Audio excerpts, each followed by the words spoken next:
So here we are back in Photoshop, and in the course files for this lesson, you will find this image here called basesetting.jpg. And when we discuss transforming and positioning, what we're talking about is getting a 3D imported model to fit within this scene so it looks like it's part of the photograph. Now you're probably thinking, oh, this is easy. I can just take the scene and then do the import 3D file like we did before. Well, let me walk you through some of the problems that sometimes you'll run into with doing that. We'll try that. Let's go to 3D, new 3D file, new 3D layer from file, like we did before, and we'll use that same Jeep model that we had previously. I'm going to set the inches down fairly low on the 3D units, switch to the 3D workspace, and then it looks like it comes in fairly okay. It looks nice and clean. But the problem that a lot of times we run into with these type of situations is that we can't get the shadows to line up, because it turns out that the ground plane that Photoshop interprets for this model is different from the shadow catching ground plane that's built into the model. Now, I know that sounded a little bit confusing. First, let's try scaling this down and making it fit within our scene first. So just very roughly, I'm going to show some of the issues that we can have with this. It fits in there somewhat, but where are the shadows? And see, that is the crux of the problem with using some of these 3D imported models.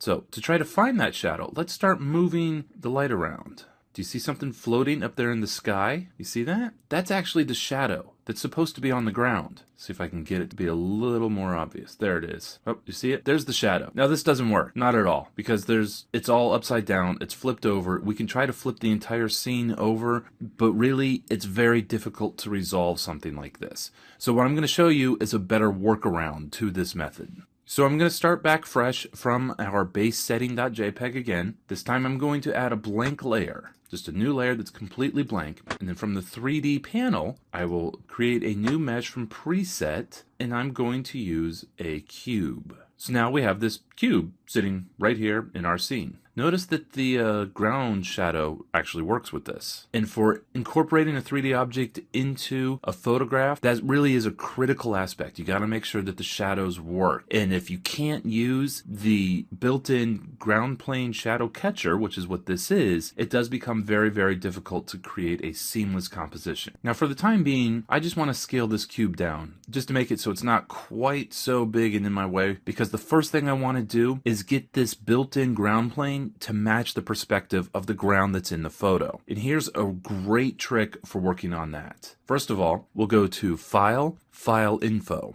And in this window, go to the camera data, and you'll notice the focal length here. Now this shows the type of camera that took this photo, image size, the resolution, and most importantly, it's this focal length, 40 millimeters. That's important because now we can come over to our digital camera or our synthetic 3D camera, and we can change the focal length here to match. That is going to make it much easier to try to line things up within our scene. So now fortunately, we have some advantages here with this scene because this road contains some straight lines that we can try to match our ground plane up to. And then once you have those lines fairly well lined up, you can see how well dialing in that focal length really helped out with coordinating the ground planes in here. Now it's not going to look completely perfect, and that's because the actual ground isn't a flat plane. It's a mountainous landscape. You can see that. There's some hills, there's some inclines, there's some slopes going on, and we can't mimic that with a flat plane. But this comes really close to matching at least the flat area of this road, which is what we're mostly concerned about. Now, if you want to mimic the camera position that I have here, here's the coordinates for it.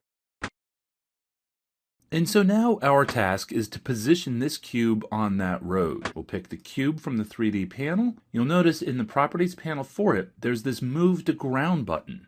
Now this is also found in the 3D menu, Move Objects to Ground Plane, which snaps that 3D mesh to the ground plane. And then we can move it according to the move widgets that's available for us on screen, or you can use the coordinates panel. Now when we get this to a position that we like, now let's try to match up the lighting just roughly right now. So we'll pick the infinite light here, and we'll use the on-screen positioning to rotate that over till it looks like it matches roughly with the shadows that we see in the scene. And while that shadow appears to match up angle-wise, it's not quite dark enough to really match. And that's because in the environment setting, the ground plane shadows by default are set to a 60% opacity. Let's go ahead and put those up to a full 100%. So at this point, you're probably thinking, Okay, great. We have a cube sitting on this road in this mountainous landscape. How is this helpful? This cube is just a stand-in for that Jeep model. We really just wanted to use it because it makes it simple to do things like position the ground plane to fit and get the lighting angled in and dialed in correctly. And it's actually much faster than if the computer has to deal with a heavy and detailed model. It's just a cube. So what we'll do now is go over here to the 3D panel. If you're on the cube line, use this flyout menu here to select Replace Mesh. And now is when we pick that Jeep Wrangler 3D model.